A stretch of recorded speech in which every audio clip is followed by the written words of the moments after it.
And so I think that the way in which you want to promote your idea of the Chicago Plan and 100% reserves is to raise the issue that should be paramount over all others. What should a government create credit for, and what do the commercial banking systems today create credit for? And if you define the credit creation of the commercial banking system as acting to inflate asset prices at a high enough rate to enable the borrowers to recapitalize the loan at a higher level and borrow the interest, then you have almost a definition of financial instability.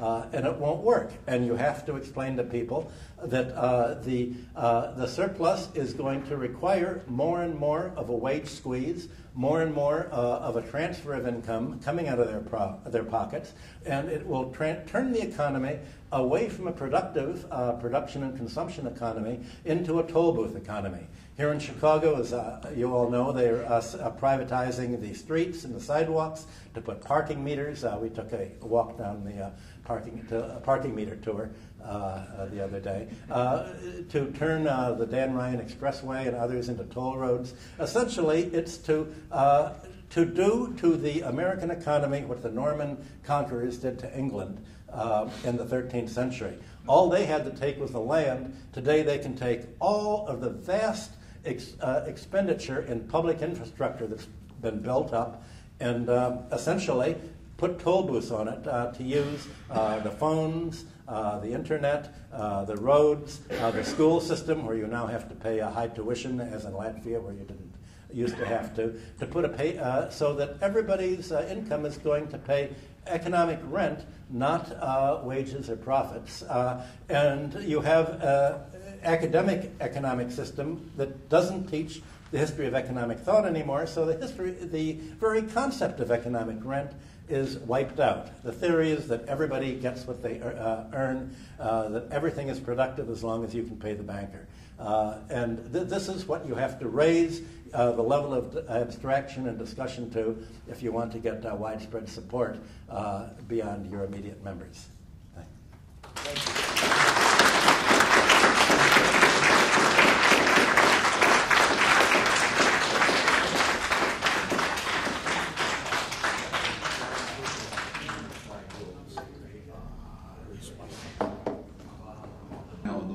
Understand that the financial system that the Chinese have is built on very different foundations. So, but you seem to be saying there are more solid foundations. Could you flesh that out a little bit more and say?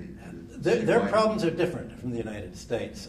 It's ironic that their revolution was essentially Marxist in nature, but I have never met an official from any Marxist country that has ever read Marx. As a matter of fact, I grew up, and I think I can say that I've known every socialist leader in America in the 40s and 50s. They all had Capital on their bookshelves. Not a single one had ever opened it or read it. Because when I was like 5 or 6 years old, I'd go to the book, I'd go to what I recognized. I'd never been opened.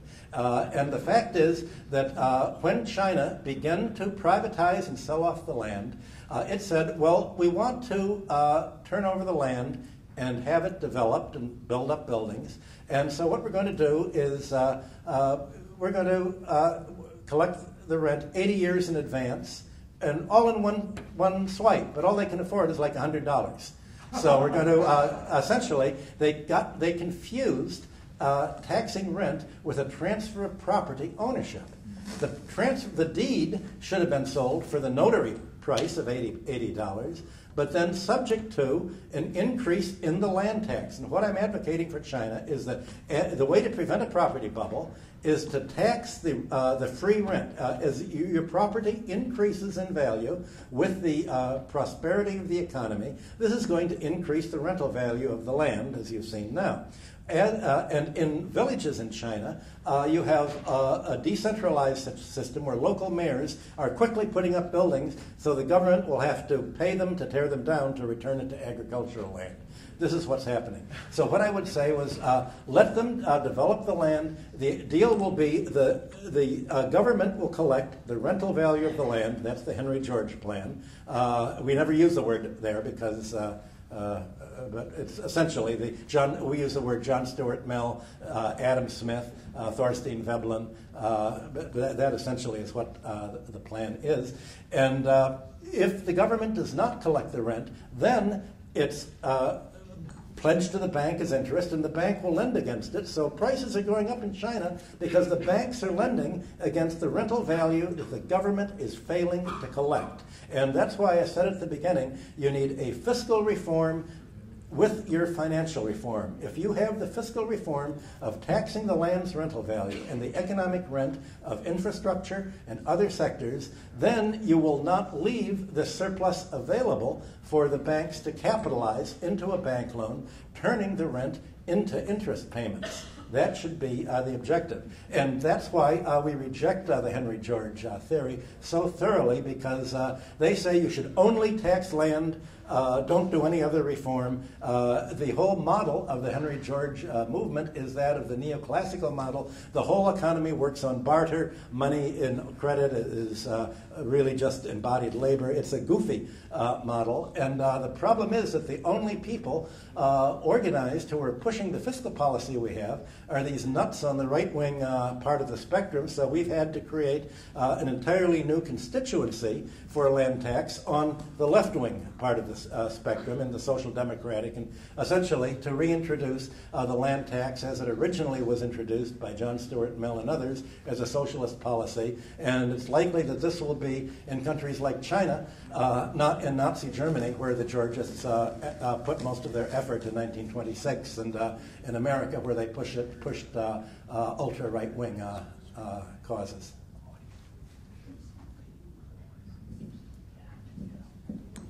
Hello. Hi. I loved your presentation. My response is, we heard from England about positive money, this very constructive strategy. But when I listen to you, I mean, every American is furious at the banks. I mean, you talk to any of them. So how do we use this anger in our strategy? Because it's difficult to approach people with just the anger. Okay, this is what happened, I guess, in the 1984 presidential campaign, where if a government lets a serial rapist out of a bank and he rapes somebody, people didn't get angry at the rapist, they got angry at the Democratic presidential candidate, the little man in the tank. I forget his name. But the idea is to say, look, bankers are always going to be parasites. If they're parasites, that's what a parasite does. You get them angry at the sponsor of the parasite, at the Obama administration, at the Republican administration. You say, look, we've been lied to. We've been tricked by a really clever, deceptive demagogue, and we're going to throw the guys out, and you're going to the only way to change this is by to politicize the movement, not as an intellectual monetary reform movement, but as a political movement, saying that Democrats and Republicans are in the hands of the bankers, and the job of the Democrats is when people get tired of saying yes, you're going to have a party that comes in and says yes, please. Well, now you have it complicated. You have the Tea Party saying yes, thank you, and so that really is how the whole election is being triangulated here. Yes, yes, please, and yes, thank you. It would be nice to have a fourth alternative, and that's the only way you'll get the monetary reform. One more question, and Professor Hudson will be available in a panel this afternoon for further questions. Can you talk a little bit about productivity? I'm wondering how much of the productivity did you... Can't hear you. Can't hear you.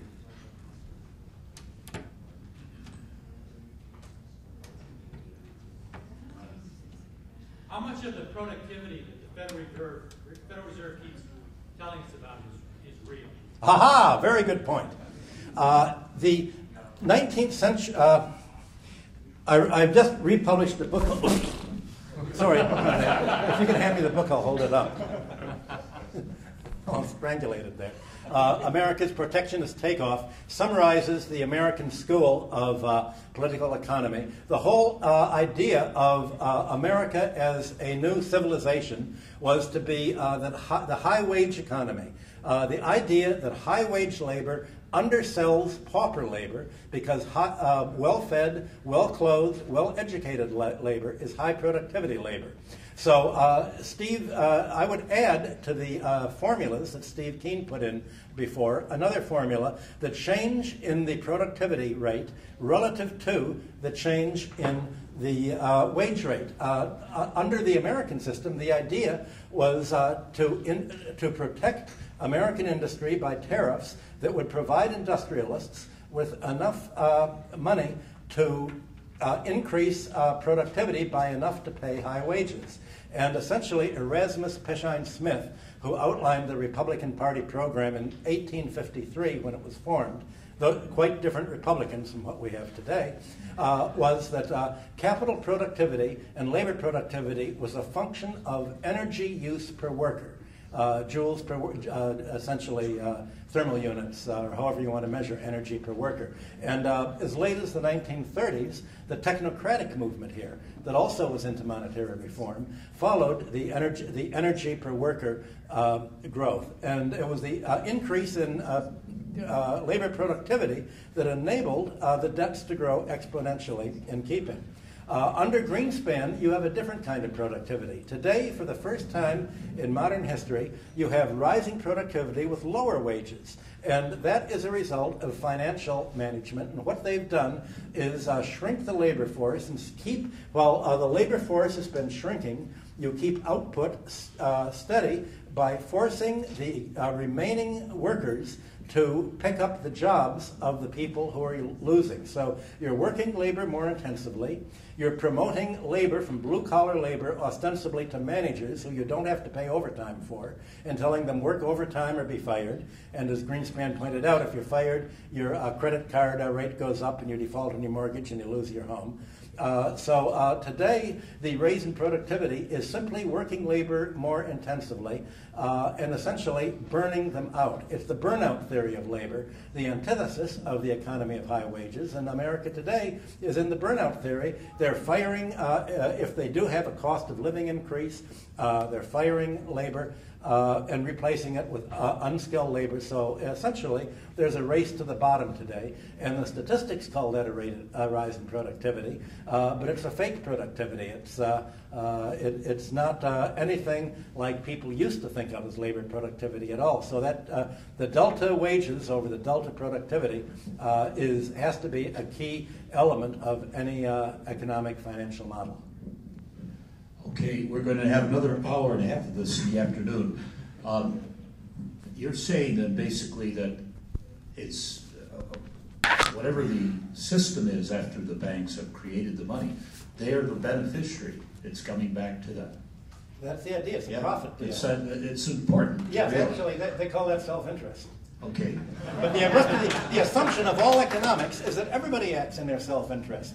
That isn't happening today. You only have the parasite acting in the self-interest, not the host. And you only have America acting in its self-interest internationally, not other countries. So the prime assumption of economics and political theory is being violated today. You have to educate the economy to reestablish the assumption of this fictitious theory that's put forth in the universities. And you've identified the banking system as the parasite.